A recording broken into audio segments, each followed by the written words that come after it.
Kalau kita kaitkan dengan middle income trap, sebetulnya peran BPJS Ketenagakerjaan untuk pekerja di Indonesia untuk menghadapi situasi itu seperti apa, Pak? Nah, jadi kalau ditanya apa peran 5 program kita itu sebenarnya ada 3 kata. Apa tuh, Pak? 1 pendidikan, kedua pemberdayaan, ketiga perlindungan. Oke, pendidikan, pemberdayaan, perlindungan. Berarti itu sudah mencakup tuh Iya. semua. Perlindungan kan tadi, semua kan kita dapat manfaat gitu kan. Pendidikan memang untuk anak sekolahnya, terus Betul. kita ada beasiswa. Pemberdayaan memang dia kalau dapat untuk buka usaha gitu. Oke.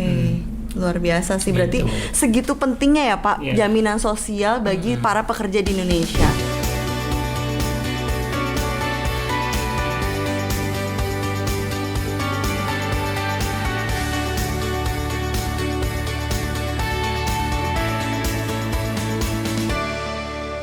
Assalamualaikum warahmatullahi wabarakatuh. Selamat datang kembali di Jam Soft Talk atau podcast resmi dari BPJS Ketenagakerjaan. Dan kali ini bersama saya hostnya yaitu Oshira Nur yang akan memandu jalannya podcast kali ini. Dan kalau Sobat Jam Soft Talk tahu nih, podcast BPJS Ketenagakerjaan kan biasanya selalu membahas mengenai jaminan sosial. Tapi ada isu yang lagi hangat diperbincangkan, yaitu mengenai middle income trap. Nah, kita tuh lebih enak kalau ngobrol bersama ahlinya, jangan sama saya aja, karena harus sama ahlinya nih. Jadi hari ini kami mengundang ahli-ahli yang akan membahas mengenai BPJS Ketenagakerjaan, jaminan sosialnya, dan juga tentunya tentang apa sih middle income trap itu sendiri. Nah, sudah hadir bersama saya di sini ada Bapak Teguh Dartanto, Dekan FEB Universitas Indonesia dan juga merupakan seorang ekonom. Selamat siang. Siang, Mbak. Gimana Pak kabarnya? Senang diundang ke sini lagi. Alhamdulillah. Berarti Bapak senang ya bersama Iya, kami? Udah sering diundang ke sini. Oh, udah. Ini pertama kali nih di podcast Jam Soft Talks. Oke. Jadi semoga Bapak semakin sering ya Pak? Iya, karena isu tentang jaminan sosial ini menjadi penting. Tadi disangkut pautkan dengan isu middle income trap. Betul sekali. Nah, Bapak ini kan Dekan FEB UI. Dulu kebetulan saya agak mirip dikit nih Pak. FIB tapi kalau betul. Ilmu Jadi budaya. betul Pak. Jadi kalau FEB ini dikaitkannya biasanya dengan mahasiswa-mahasiswa yang berduit Pak. Jadi pas nih pembahasan kita mengenai ekonomi hari ini ya Pak ya. Dan juga hari ini ada bintang tamu satu lagi. Ini siapa sih yang nggak kenal juga, yaitu Pak Zainuddin. Ya. Assalamualaikum Pak. Waalaikumsalam sih. Gimana kabar Bapak hari ini? Baik. Sehat Pak? Sehat. Dengar-dengar Bapak lagi sering naik LRT ya Pak? Oh iya, selalu. Pulang pergi sekarang enak naik LRT. Oh iya, stay di sini ya. Iya, turun di sini turun bentar jalan. Biar sehat ya Pak, jalan kaki? Enggak, biar murah. Apakah termasuk middle income trap ini Pak? Nah itu, makanya kayaknya kalau nggak naik LRT nggak diundang sama Osi ke sini. Wah itu, jadi sebenarnya karena Bapak naik LRT tidak. Jadi Sobat Jam Soft Talk, Pak Jai ini merupakan Direktur Perencanaan Strategis dan Teknologi Informasi di BPJS Ketenagakerjaan. Jadi Bapak-bapak, hari ini kami akan atau kita semua akan membahas mengenai middle income trap Pak. Jadi kalau menurut data di BPS nih Pak, bahwa saat ini Indonesia itu penduduk usia kerjanya tuh sekitar 214 juta. Namun yang penduduk yang bekerja itu sebanyak 143 juta pekerja Pak. Dan komposisinya hampir 60% atau 85 juta orang itu merupakan pekerja informal. Lalu sisanya 40% itu pekerja formal. Dan kita juga Indonesia ini merupakan salah satu negara yang masuk dalam kategori pendapatan tengah gitu Pak. Apa sih? Menengah Pak. Ya. Jadi penduduk dengan pendapatan menengah gitu. Setahu saya dari tahun 1985 ya Pak.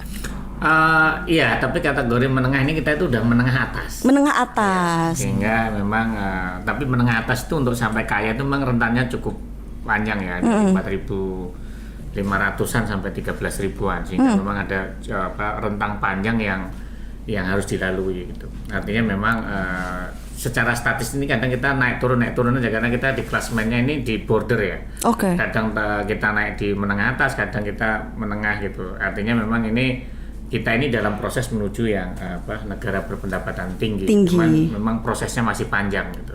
Oke, boleh dijelasin nggak Pak Teguh? Sebenarnya middle income trap itu apa sih Pak, supaya sobat Jam Sosok ini Iya. paham? Artinya gini, dalam konteks ekonomi itu sering disebut namanya jebakan negara berpendapatan kelas menengah. Artinya banyak negara di dunia ini itu nggak bisa menjadi negara kaya. Oke. Dia terjebak di dalam konteks dia ini kelas menengah aja gitu loh. Oke. Artinya ya dalam konteks kita ini mungkin ya kelompok yang ya sedang-sedang aja gitu. Oke. Dibilang miskin kurang ya enggak, dibilang kaya apalagi gitu kan. Nah, ini banyak negara di dunia ini sudah bertahun-tahun tidak bisa menjadi negara kaya. Oke. Banyak negara-negara misalnya sampai puluhan tahun itu ya terjebak di antara pendapatan 7.000, 8.000, 10.000, nggak bisa lewat sampai di atas 13.000. Oke Pak. Memang mungkin banyak negara di Amerika Latin misalnya, itu memang banyak negara yang terjebak ya, udah puluhan tahun dia nggak bisa menjadi negara kaya. Ada nggak Pak yang negara yang tadinya terjebak terus sudah keluar gitu Pak? Salah satunya adalah yang punya K-pop. Nah, Korea iya, itu iya, adalah Pak. salah satu Korea. negara yang memang luar biasa. Oke. Bagaimana bisa bertransformasi menjadi sebuah negara kaya. Indonesia saat ini itu mirip dengan Korea tahun 88. Oke. 1988 itu mirip kita Saat ini. Tetapi Korea bisa dengan cepat, kurang dari 20 tahun dia bisa jadi negara kaya. Tapi ya itu tadi memang banyak industri, banyak juga human capitalnya atau sumber daya manusianya bagus gitu. Industrinya jalan, ekspornya jalan gitu. Oke. Dan banyak negara yang masih terjebak banyak. Brasil salah satunya yang walaupun namanya Brasil tapi sebenarnya dia belum berhasil. Belum berhasil Karena ya. masih terjebak dalam negara berpendapatan menengah. Iya, iya. Nah, negara yang kemungkinan bisa akan keluar itu adalah Cina. Oke. Cina itu sebenarnya lagi 2-3 tahun lagi dia sudah menjadi negara Pendapatan berpenghasilan tinggi. Oke. Tapi memang Cina beda ya. Apapun memang dia memang luar biasa. Dia mungkin negara yang paling cepat yang di dunia yang bisa naik itu karena Indonesia saat ini tuh sama dengan Cina 2010. Oke. Kondisi ekonominya. Kondisi ya. ekonominya. Kalau dibandingkan dengan Malaysia, Indonesia saat itu sama dengan Malaysia tahun 2004. Oh. Beda kita dengan Malaysia itu 20 tahun. Tapi Malaysia pun selama 20 tahun masih belum juga keluar dari Terjebak juga. Tapi kemungkinan 2 atau 3 tahun lagi Malaysia bisa keluar gitu. Ini banyak negara. Thailand itu sama 2010 tapi Thailand juga ngos-ngosan sekarang. Oh gitu. Indonesia kan sekitar 4.600 4.700-an sekarang. Thailand itu 2010 itu sama dengan kita, tapi sampai sekarang Thailand itu hanya sekitar 7.300 pendapatannya kan, untuk sampai 13.000 masih panjang. Nah, sehingga memang banyak negara setelah masuk pendapatan kelas menengah itu pertumbuhannya pada turun. Karena udah ngos-ngosan lah, ibaratnya udah dipacu sebelumnya sehingga mereka nggak bisa bergerak lagi, sehingga perlu ada inovasi-inovasi. Nah, inovasi kebijakan plus dalam tanda kutip isu yang sekarang ini penting nih, Jamsos ini penting. Ini bagian penting dari untuk middle income trap. avoiding middle income trap. Tapi kan nanti harus disimpan. Betul. Karena itu sepertinya harusnya Pak Jai ya Pak. Bukan saya itu.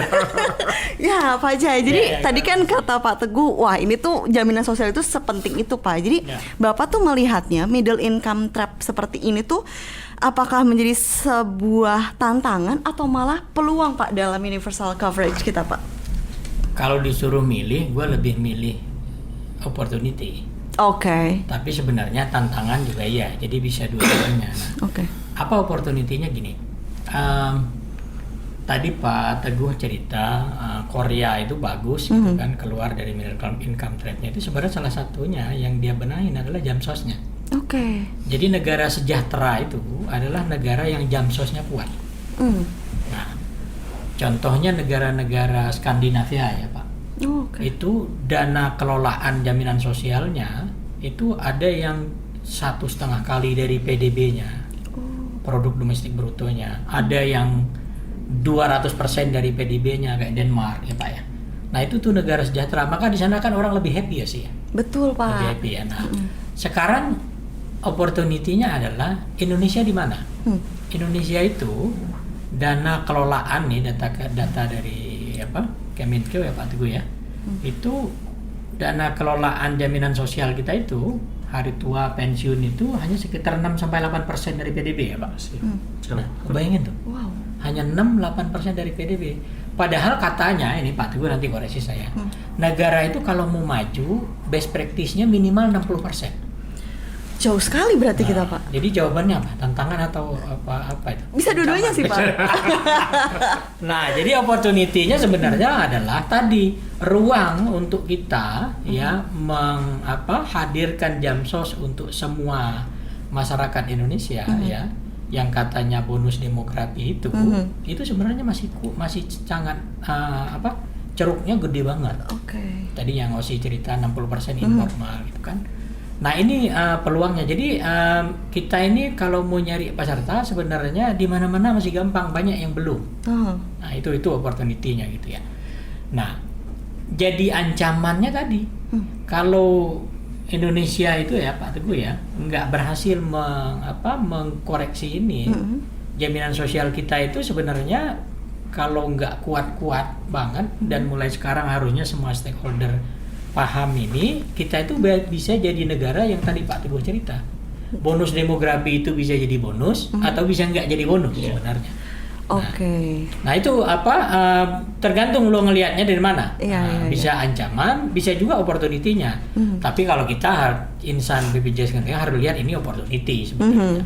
Ya, untuk OSI kerja lebih baik. Iya betul, pasti lebih Pak. Keras ya gitu kan. Jadi jangan sedang-sedang saja kayak lagu dangdut ini. Yang sedang-sedang saja. Gitu tuh, gara-gara lagu dangdut.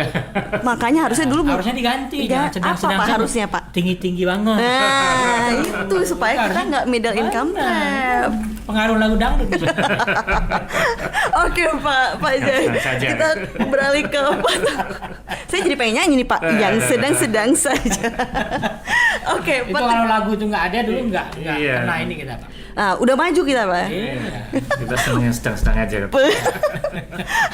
Oke, dan Pak Teguh nih kan kalau saya baca-baca nih Pak ya, menurut Bu Sri Mulyani itu salah satu kunci kita keluar dari middle income trap itu adalah produktivitas. Nah itu tuh menurut Bapak nih sebenarnya apa sih Pak hal yang bisa kita perbaiki untuk kita meningkatkan kualitas produktivitas para pekerja di Indonesia ini Pak?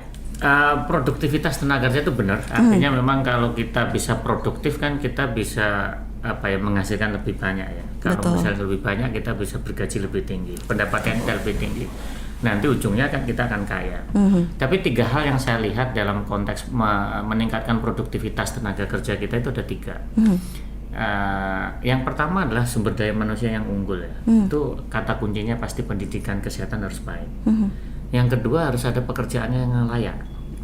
Kalau pekerjaannya informal, mohon maaf kan, gajinya Senin Kemis lah ya, kadang Senin dibayar habis Kemis gitu kan. Kalau puasa Senin Kemis bagus, kalau gaji Senin Kemis kan nggak bagus kan. Pekerjaan yang layak, tadi 60% kan masih informal, ini menjadi PR yang besar. Yang kedua adalah meskipun ada informal ini, tapi yang perlu adalah bagaimana ada perlindungan ketenaga kerjaan. Itu menurut saya ini bukan sponsor loh ya, karena riset bukan ini riset beneran ini ya. Bahwa ada 3 SDM unggul, pekerjaan yang layak, dan ada perlindungan ketenaga kerjaan. 3 hal itu ya. 3 hal ini. Kalau seseorang itu ada perlindungan, itu satu merasa ada keamanan dalam bekerja. Ya perlindungannya bisa aja kesehatan, ketenaga kerjaan. Di sini kan ada JKK, JKM, JHT, JP, pensiun, dan yang terakhir adalah kehilangan pekerjaan. Sehingga ini akan membuat yang namanya economic stability. Sehingga ketika dengan adanya economic stability seperti ini, maka jika terjadi apa-apa, orang itu nggak, kalau di kantor itu kalau nggak ada jaminan, itu kan waduh nanti kalau ada apa-apa anak saya seperti apa, bayangin nanti kalau ada ini apa. Kalau misalnya ada perlindungan, dia fokus kerjanya. Lebih tenang ya Pak. Lebih tenang. Nggak cemas ya Pak. Kerja keras tanpa cemas. Nah itu bebas cemas Pak. Kerja keras bebas cemas. Nanti kalau bebas cemas nanti saya dianggap copyright. Nah ini saya ngarang sendiri. Itu yang pertama, economic stability. Yang kedua adalah isunya adalah ini juga bagian untuk mengurangi kemiskinan dan ketimpangan. Studi saya ini sudah zaman lama sekali 2018. Yang jaminan kehilangan pekerjaan itu studinya bersama BPJS Ketenagakerjaan dulu juga itu 2014. Saya udah ngomong ini penting itu, tapi 2020 ketika Covid aja akhirnya diakomodasikan. Yang kecelakaan kerja, kematian ini masih belum. Ini harus berjuang keras. Kenapa? Studi menunjukkan bahwa orang-orang yang terjadi shock misalnya kematian anggota keluarga, apalagi yang bekerja, itu orang dengan mudah turun jadi miskin. Oh gitu Pak. Itu studi menunjukkan seperti itu. Okay. Kalau bapaknya meninggal atau yang bekerja di rumah tangga itu meninggal, itu keluarganya pasti langsung goyang ekonominya ya Pak. Anak bisa nggak sekolah, ini itu gitu kan, karena apa? Nggak ada jaminan kan. Betul. Nah itulah yang salah satu bahwa ini bisa tadi economic stability, ada yang mengurangi kemiskinan dan juga nanti ujung-ujungnya ketimpangan. Yang berikutnya adalah ini akan mendorong konsumsi masyarakat. Ini yang nggak banyak orang tahu kenapa BPJS Naker ini perlindungan ini tuh bisa mendorong konsumsi di dalam ekonomi. Karena apa? Orang merasa tenang. Sehingga kalau misalnya nggak ada jaminan kan orang pasti nabung di bawah bantal atau di mana kan. Sehingga yang dibuat belanja itu nggak banyak. Karena nanti kalau ada apa-apa. Tapi dengan adanya sistem jaminan sosial, kenapa di Norway atau apapun itu orang tenang aja gitu loh. Kalau ada apa-apa anak saya bisa sekolah. Nah, dengan adanya sistem jaminan ini orang lebih tenang. Kalau dengan lebih tenang, maka orang itu mau belanja dengan santai aja, nggak apa-apa lah ini belanja ekonomi berumah. Kan udah dijamin gitu ya Pak. Dan yang paling penting adalah mempromosikan entrepreneurship. Oke. Ini kan orang bikin apa hubungannya ini Jamsos ini? Panjang ini sebenarnya. Karena apa? Dengan ada jaminan kecelakaan kerja, jaminan kematian atau jaminan pensiun atau apapun, orang itu berpikir gitu. Yuk kita coba yuk. Kita masa sih bosen jadi pekerja terus, kita mau usaha kan. Tapi kalau usahanya gagal atau apapun, orang itu masih ada perlindungan atau terjadi apa-apa, naudzubillah gitu kan. Iya Pak. Itu bisa mendorong bahwa ada keamanan loh. Sehingga kita mencoba inovasi baru, mencoba hal-hal baru.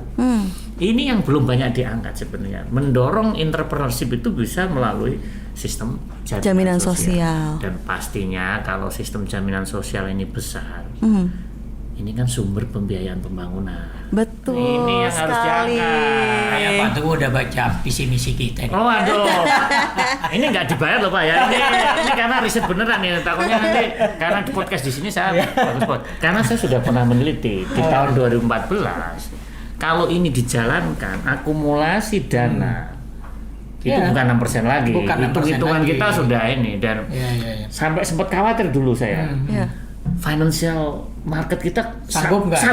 Nah, itu isu lain itu. Isu lain, tapi sampai sekarang katanya masih segitu ya. Masih. Ya masih sanggup aja. Ini sebenarnya sumber negara yang lain itu di negara kayak negara maju itu. Jaminan sosial itu yang membiayai pembangunan. Karena kan duitnya muter aja. Muter aja, betul Pak. Betul. Oke Pak, tadi kan Bapak juga sempat bilang ini menyangkut visi kita nih Pak ya. Jadi jaminan sosial ketenaga kerjaan. Jadi visi BPJS ketenaga kerjaan itu Pak Teguh memang untuk mewujudkan jaminan sosial ketenaga kerjaan yang terpercaya, berkelanjutan dan juga mensejahterakan seluruh pekerja Indonesia Pak. Nah, saya mau ke Pak Jai nih. Jadi kalau tadi kan kita tahu di BPJS ketenagakerjaan jaminannya itu ada 5 Pak bahkan. 5, Apa aja Pak? JKK, JKM, JHT, JP, JKP. Mantap, berarti itu kan 5 jaminan atau program yang paripurna lah Pak di BPJS ketenagakerjaan ini. Nah kalau kita kaitkan dengan middle income trap, sebetulnya peran BPJS ketenagakerjaan untuk pekerja di Indonesia untuk menghadapi situasi itu seperti apa Pak? Ya, saya senang, saya pengen masuk dari Pak Teguh tadi cerita. Sebenarnya kenapa jaminan sosial itu masuk di dalam konstitusi negara gitu. Sebenarnya dia alat negara. Satu, tadi poin Pak Teguh sama nih, untuk meningkatkan kesejahteraan. Ya kan. Kedua, untuk menurunkan kemiskinan. Menurun atau mencegah kemiskinan. Makanya Lemhanas itu nyebut jaminan sosial ketenagakerjaan itu merupakan bagian dari ketahanan nasional katanya. Lebih mantap ini. Iya betul. Ini kita baru pulang dari Lembah Tidar nih. Iya. Oke Pak. Jaminan sosial itu katanya, kata Lemhanas nih. Sebenarnya jaminan sosial ini adalah bagian dari ketahanan nasional katanya. Nah, yang menarik masih gini. Kan kita itu sekarang lagi fokus ke informal. Ya kan? Pak Teguh ini banyak banget riset tentang informal loh. Nah, di informal ini akhirnya karena kita disuruh fokus ke informal, kita kan netapin ekosistem kita kan ada 4 kan, ekosistem desa, pasar, UKM e-commerce sama pekerja rentan kan. Oke. Nah, ada survei kita kecil-kecilan sekarang. Kan sekarang gara-gara Bu Oni juga kerja keras lebas cemasnya masuk desa sekarang. Oke. Nah, sekarang kan tahun kemarin tuh kita tumbuh 61% dari desa. Oke. Nah, sekarang kita cek Pak Teguh. Orang kampung ini, orang desa ini kalau dapat klaim BPJS Ketenagakerjaan digunakan untuk apa sama dia? Apa ya Pak ya? 4 besarnya ternyata. Apa aja tuh Pak? Pertama, hebat loh. Orang-orang desa, orang kampung tuh pertama dia mikir untuk sekolah anaknya dulu. Bagus. Oke. Untuk sekolah anak. Jadi untuk pendidikan, untuk SDM. Tadi Pak Teguh nih masuk nih barang nih. Nah, yang kedua untuk apa? Buka usaha. Oke. Buka usaha Pak. Pemberdayaan. Entrepreneur tadi, Nah, entrepreneurship gitu yang kan? tadi Pak Teguh. Nah, yang ketiga gue tanya Osi nih. Apa nih, Kalau Pak? benar gue kasih cepet nih. Aduh, nggak tahu lagi Pak. Apa ya Pak? Bayar utang. Wow. Bayar utang loh. Nomor 3-nya bayar utang. Nah, berarti apa? Benar kan? Dia mencegah kemiskinan kan? Iya. Coba orang terlilit utang sekarang. Banyak loh. Mhm. Pada saat misalnya tulang punggung keluarganya Betul. meninggal, dia ninggalin utang, Iya. bukan ninggal warisan. Nah, itulah profil kita gitu kan. Nah, itu yang 3 besar. Dan keempat, nah menarik ini. Ada 4. Nah, gue Oke. kasih 100 lagi nih kalau lo benar. Apa ya Pak? 4. Pendidikan sudah, bayar utang sudah. Bayar utang udah, buka usaha udah. Entrepreneurship sudah. Apa? Mungkin ya untuk warisan aja kali Pak. Nah ini, kalau bener ini kasih lo. Tahu nggak lo apa? Apa, Gue Pak? cepet-cepet jawab takut lo bener. Tahu nggak lo? Apa Pak? Untuk tahlilan atau doa. Masya Allah, serius Pak? Serius, bener. Oh, Itu 4 besar hasil survei kita. Orang desa itu digunakan untuk apa sama dia Pak? oh gitu. Nah, coba dari 4 tadi Indonesia banget nih. Iya betul. Yang terakhir Indonesia banget. Yang terakhir sih terutama Pak. Nah, jadi 4 nih ini nih yang kita lihat. Nah, kita nanti coba gerakin kalau orang kota gimana Pak? Iya. Karena informal ini kan paling banyak di desa. 61%, 61 juta orang itu ada di desa gitu kan. Nah, jadi kalau ditanya apa peran 5 program kita itu sebenarnya ada 3 kata. Apa tuh Pak? 1 pendidikan, Mhm. 2 pemberdayaan, 3 perlindungan. Oke, pendidikan, pemberdayaan, perlindungan. Berarti itu sudah mencakup tuh Iya. semua. Nah, perlindungan kan tadi semua kan kita dapat manfaat gitu kan. Pendidikan memang untuk anak sekolahnya, terus Betul. kita ada beasiswa. Pemberdayaan memang dia kalau dapat untuk buka usaha gitu. Oke. Luar biasa sih, berarti Gitu. segitu pentingnya ya Pak Iya. jaminan sosial bagi para pekerja di Indonesia. Nah, kita ini kan ngomong-ngomong tadi nih Pak soal middle income trap lagi. Jadi cita-cita kita kan menjadi Indonesia Emas 2045. Nah, sebenarnya menjadi poin penting untuk menuju Indonesia Emas itu apa nih kalau dari Pak Teguh? Iya, artinya ini kan sebuah menuju Indonesia Emas 2045 atau menjadi negara berpendapatan tinggi itu kan sebuah proses ya. Nah, proses inilah yang mungkin penting buat kita lakukan. Artinya memang studi yang kita lakukan di berbagai negara itu tadi negara-negara yang bisa keluar itu pasti isunya adalah produktivitas. Ya. Produktivitas diturunkan lagi tadi SDM dan juga bagaimana SDM itu unggul, ada support backup tadi. Ya. Kan dengan tadi dengan ada pendidikan, pemberdayaan, Ya, perlindungan ini kan sebenarnya ya. salah satu bagian ya. Artinya memang ini menjadi penting bagaimana kita membangun SDM yang unggul agar kita produktif dan kita bisa menjadi negara berpenghasilan tinggi. Sebenarnya bukan penghasilan itu sebagai tujuan, tetapi kan sebenarnya kita itu sejahtera bareng-bareng lah. Nggak ada dalam konteks SDG kan no one left behind. Kita nggak pengen lah orang Indonesia itu masih ada di dalam kemiskinan. Terus yang kedua kalau nggak bisa sekolah, nggak bisa itu gitu. Sehingga kan negara harus memang menjamin bahwa setiap warga negara itu memiliki hak atau equal opportunity, kesempatan yang sama dan setara seluruh anak bangsa untuk bisa pendidikan, kesehatan dan juga perlindungan tadi, sehingga mereka bisa SDM-nya unggul, produktif dan berdaya saing ke depannya. Kan sebenarnya intinya itu gitu loh. Bagaimana bukan kayanya yang kita tuju, tapi bagaimana kita bersama-sama tadi bersama-sama berproses memperbaiki diri dan memberikan kesempatan yang sama dan setara seluruh anak bangsa, sehingga itu tadi nggak ada yang no one left behind lah kalau SDGs itu. Betul Pak. Jadi disitulah peran negara ya Pak. Negara hadir melalui jaminan sosial pastinya. Dan juga kalau dari Pak Jai nih, dari sisi BPJS Ketenagakerjaannya itu gimana sih Pak untuk mempercepat masyarakat Indonesia terutama kaum pekerja ini untuk keluar nih Pak dari jebakan pendapatan menengah ini Pak? Kalau dari sisi kan ekonomi dibenerin tadi yang si Pak Teguh cerita. Kemudian kondisi ketenagakerjaan kita juga. Kalau lihat kondisi ketenagakerjaan kita kan tadi itu di awal kan Osi bilang sebenarnya yang formal tuh hanya 40%. Betul Pak. Yang informal 60%. 60 iya. Yang formal 40% ini Osi juga harus bedah lagi. Yang besar menengah sebenarnya berapa, yang UKM berapa. Iya betul. Jadi kalau lihat kondisi ketenagakerjaan Indonesia itu sebenarnya isinya UKM dan informal sih. UKM dan informal. Nah, perannya yang pertama apa yang harus dilakukan adalah ini yang harusnya concern semua pihak stakeholder ya, semua stakeholder, pemerintah kita ya. Sekarang fokusnya untuk perlindungan jaminan sosial ketenagakerjaan itu harusnya ke UKM dan informal.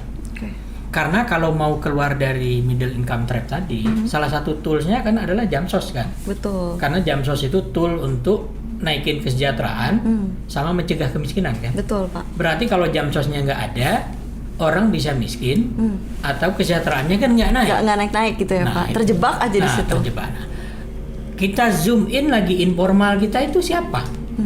Informal kita yang 60% tadi. Osi tahu nggak? 30%-nya adalah pekerja rentan. Siapa aja tuh Pak pekerja rentan? Pekerja rentan itu orang yang desilnya data P3KE itu desilnya desil 1 sampai desil 4. Nah, isinya sebenarnya pekerja rentan itu adalah pekerja yang bahasa undang-undangnya sebenarnya mohon maaf pekerja miskin dan pekerja nggak mampu. Pekerja miskin tuh gini. Pekerja miskin itu kerjanya nggak tetap serabutan tapi penghasilannya untuk makan sehari-hari aja nggak cukup. Di atasnya dikit lagi itu namanya pekerja nggak mampu. Kalau pekerja nggak mampu sama kerjanya juga tidak tetap, gajinya tidak tetap, serabutan, tapi hanya cukup untuk makan sehari-hari. Jumlahnya 30 juta. Wow, banyak ya? Banyak. Nah, bayangin kalau ini nggak ada intervensi negara untuk 30 juta orang ini, Jamsosnya akan seperti apa? Itulah pentingnya. Dan jangan kaget. Teman-teman yang ada di pekerja rentannya ini, kalau dia udah berkeluarga, itu rata-rata anaknya tanggungannya lebih banyak daripada kita. Jadi dia lebih berani daripada kita. Gak dipikirin ya Pak anaknya berapa banyak? Misalnya anaknya 2, dia enggak anaknya 4, anaknya 5. Gitu. Nah itu benar, itu datanya ada di kita gitu ya. Jadi satu kata kuncinya keberpihakan sebenarnya. Keberpihakan kepada mereka yang informal, apalagi kepada mereka yang di masyarakat yang rentan gitu ya. Ya intinya negara hadir untuk kesetaraan ya Pak, supaya tidak no one left behind gitu tadi Pak. Oke, Pak Teguh dan Pak Jai, ini sepertinya kita sudah memasuki akhir dari Jamsos Talk. Gak kerasa ya? Gak kerasa Pak. Udah 3 jam loh ini Pak. Seru ya Pak ngobrolin soal jebakan masyarakat berpendapatan menengah ini. Oke, Pak Jai nih, saya mau nanya ke Pak Jai. Jadi kalau Sobat Jamsos Talks ini mau tahu Pak mengenai jaminan sosial ketenagakerjaan itu bisa dapat info dari mana aja sih Pak? Yang pertama tentu media online kita banyak ya, sosmed kita ada, website kita ada. Terus kalau pengen main lihat kantor kita juga, kantor-kantor kita banyak di seluruh Indonesia banyak gitu ya. Nah, kita ubah kantor kita juga lebih bagus, lebih menarik ya Pak. Menarik Pak Teguh. Nah dan jangan lupa tahun ini kita akan adakan Social Security Summit. Apa tuh Pak Social Security Summit tuh? Seru nih kayaknya nih Pak. Belum pernah di Indonesia ini ada yang bikin Social Security Summit. Ini jadi pertama, Pak. Jadi pertama ini event pertama luar biasa nih Sobat Jam Sostok. Nah, Oke. nanti tunggu aja. Kapan tuh Pak kalau boleh tahu? Insya Allah tanggal 26 November. Oke, dicatat ya Sobat Jam Sostok, 26 November akan ada Social Security Summit. Pasti narasumbernya kece-kece dong Pak ya? Oh iya, pasti jago-jago dan keren-keren dan orang yang mumpuni nanti. Oh, oke. Kita tunggu. Oke, kira-kira Bapak akan jadi narasumber? Nggak? Kita minimal jadi panitia. Atau Pak Teguh mungkin berminat jadi narasumber? Pak Teguh lagi kita nego. Ini saya berpikir ini karena pertama di Indonesia, saya berpikir ini harus geser-geser jadwal bisa-bisa hadir. Justru kan Bapak menjadi bagian dari sejarah Pak, Iya. Social Security Summit pertama di Indonesia. Saya mengikuti ini sejak ini BPJS Ketenagakerjaan ada, sehingga studi-studi saya itu udah di situ gitu. Oke, Bapak kan sangat fokus ya Pak di jaminan sosial. Oke deh kalau gitu. Terima kasih banyak Pak Teguh dan juga Pak Jai atas obrolan yang sangat menarik ini. Mudah-mudahan cita-cita kita menjadi Indonesia Emas 2045 bisa terwujud ya Pak. Dan kita bisa keluar dari jebakan atau middle income trap ini. Jadi Bapak-bapak, BPJS Ketenagakerjaan ini kan punya satu tagline, yaitu kerja keras bebas cemas. Jadi sebelum kita menutup, jadi kalau saya sebut BPJS Ketenagakerjaan, kita kepalkan tangan lalu kerja keras bebas cemas, gitu ya Pak? Oke, boleh. Oke, terima kasih Sobat Jam Sostok. Terima kasih, jangan lupa menyaksikan episode-episode berikutnya. Langsung saja BPJS Ketenagakerjaan. Kerja keras, bebas cemas. Yeay. Terima kasih.